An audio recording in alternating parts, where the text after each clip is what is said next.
Hey everybody, welcome to Clanker Chronicles. My name is Sean, aka Smarshall.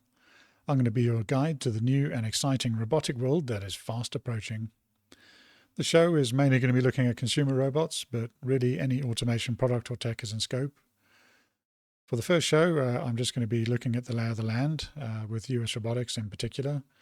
There's a lot going on, so a lot of new robots being released. But this is my pick of the first three that really captured my imagination for IRL humanoid robots.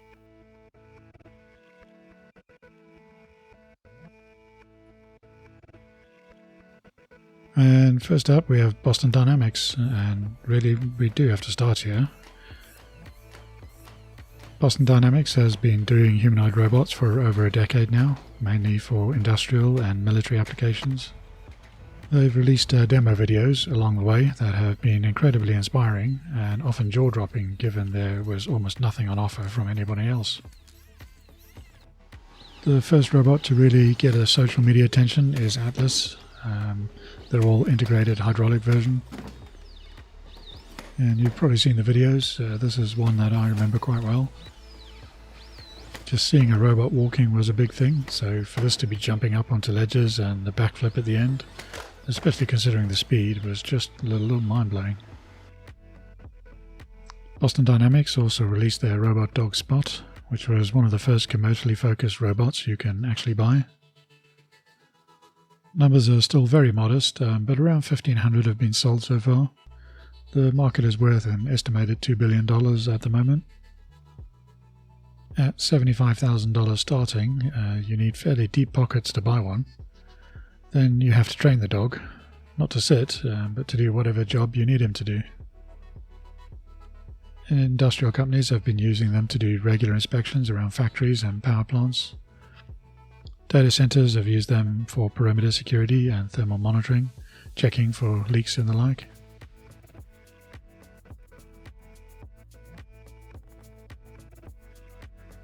Then we move on to the current gen Atlas, the Atlas Electric, which is an absolute freak. Not helped by the way it stands up from a completely flat position and rotates its head and body around 360 degrees. I'm still trying to get used to that every time I see it. You can see this is a way more integrated and slimmer device, a lot quieter and way more capable. Following the relative success of Spot, the electric Atlas is now being offered for enterprise use, and there's a big push to increase production volumes. This is all fairly new though, so testing is still largely internal, but we should see a lot more of these in the future.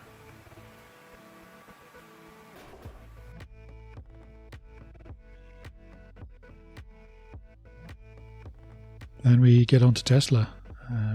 Back in 2022, Tesla showed off their development prototype called Bumble C. In typical Tesla fashion though, this was actually the first time the robot had tried to walk on its own unassisted. As you can see, it looks very much like a test platform, and it managed to walk out onto the stage just fine.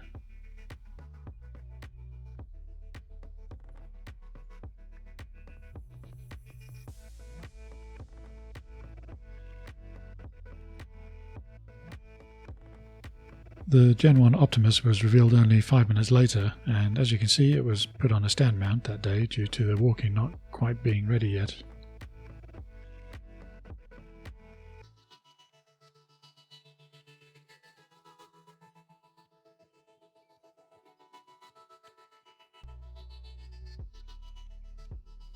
Since then we've seen a couple of videos, like here where Optimus and his buddies are walking around the office.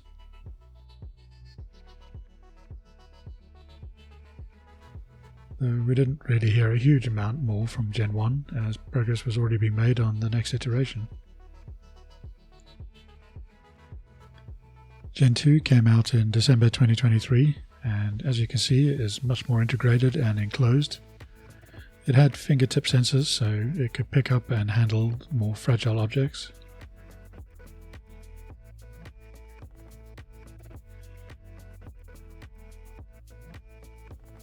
Then in September 2025 we had a refresh of the Gen 2 model, not quite enough for a new version. This one tightened up the outside paneling and improved things like vision and hands with many more degrees of freedom. This is the one you would have seen in all the recent videos where it was doing Kung Fu and handing out the popcorn at events. Gen 3 is expected to come out this year sometime. This is the one that's going into mass production as we speak. The current Model S and Y factories in Fremont, California are being converted to produce Optimus Gen 3s, and this is expected to come online in late July, early August of this year. A brand new Gigafactory in Texas is also being created just for the task of mass producing robots.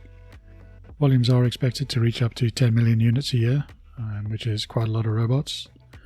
Production is expected to start in summer 2027. And Elon is never shy about doing things big, so no doubt the new Optimus will be all over the place pretty soon.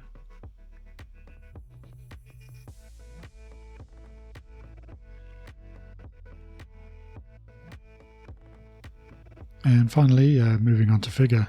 And I first saw Figure in a video they released in October 2025. They showed the robot doing a variety of household chores and, all fairly set up and limited, but still a lot more than any other manufacturer had shown.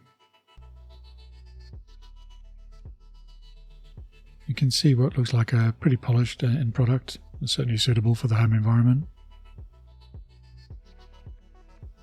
A bit later on they showed these two robots working together to do other chores in the house together, like making a bed.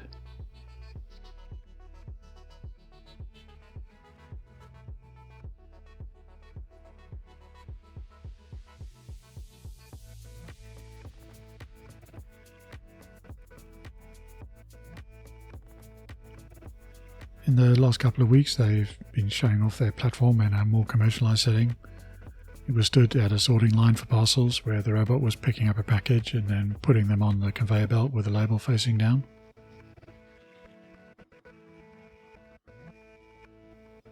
It worked for a week non-stop and was all over social media as it was broadcast live. They even pitted it against a human for 8-hour period, which the human won very narrowly.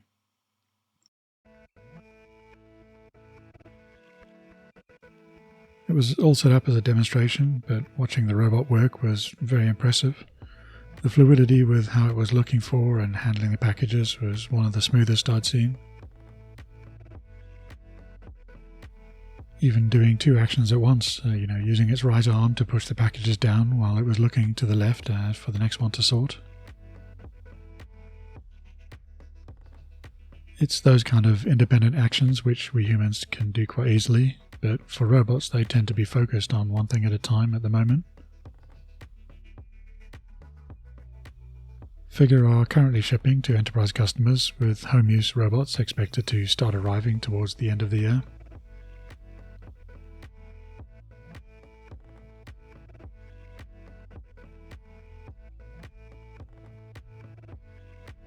And that concludes our look at my top 3 US robotics companies at the moment. As I mentioned at the start of the show, there is a lot going on. A lot of new robots are being released. I'm keeping tabs on all of them and will update you of any progress as it happens. I'll also be doing a deep dive into some of these robots and some of the manufacturers, so please leave a comment if you'd like to see a profile of a particular one. So that's it from me and this episode of the Clanker Chronicles. Please be sure to like, comment and subscribe to keep up to date with the latest robot news. Take care and I will see you later. Cheers. We'll be mainly looking at consumer robots, but really any consumer.